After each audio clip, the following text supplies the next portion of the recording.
আমরা আলোচনা করছিলাম 24তম ব্যাচের স্পোকেন ক্লাস 2026 চাঁপাইনবাবগঞ্জ ডিটিসি। আপনি এখন মনে করেন আছেন দক্ষিণ কোরিয়ায়। কোথায় আছেন? দক্ষিণ কোরিয়ায়। তা আমরা এতক্ষণ কোরিয়ান আলোচনা করছিলাম। এখন হঠাৎ আপনাকে কেউ, যেহেতু আপনার স্টুডেন্ট বিষয় থেকে যাবেন, তাহলে কেউ জিজ্ঞেস করতে পারে আপনি কি ছাত্র? এখন আপনি কি উত্তর দিবেন? আপনি জিজ্ঞেস আর ইউ স্টুডেন্ট বলবেন না ডু ইউ স্টুডেন্ট বলবেন? আর ইউ স্টুডেন্ট বলবেন। আচ্ছা, এবারে যদি বলি আপনি কি ক্ষুধার্ত? আর ইউ হাংরি বলবো না ডু ইউ হাংরি বলবো? কারণ এটা কেন বলবো? অনেকে একটু আগে বলছিলেন যে ডু ইউ হাংরি বলবো, না আর ইউ হাংরি হবে। একটাই সূত্র বলেন, রাউসার শিখা বাক্য যত বড় হোক, বাংলা বাক্যের শেষ শব্দ টেন্সের ক্রিয়া।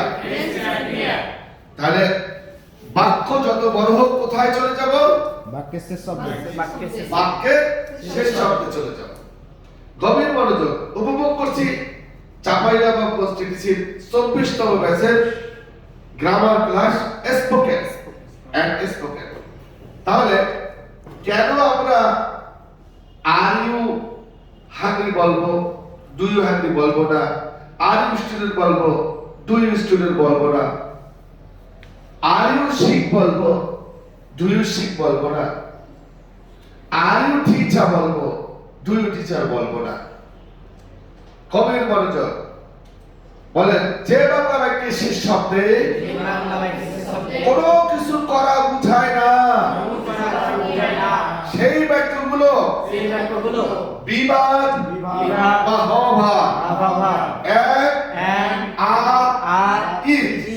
যে বাংলা বাক্যের শেষ শব্দে কোনো কিছু করা বুঝায়, সেই বাক্যগুলো হলো কিবা দুবার, করাবার, অ্যাকশন বার, টেন্সের বার।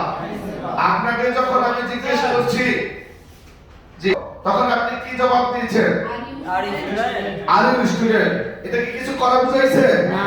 আপনাকে যখন বলছি আপনি কি ক্ষুধার্ত, তখন কি কিছু করা বুঝাইছে? না। কোনো অ্যাকশন ভাব হয়েছে?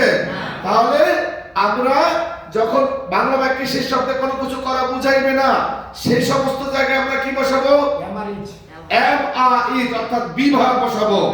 আর যে সমস্ত জায়গায় আমরা দেখব কোন কিছু করা বুঝায় বাংলা বাক্যে শেষ শব্দে, সেই সমস্ত জায়গায় আমরা কি বসাবো?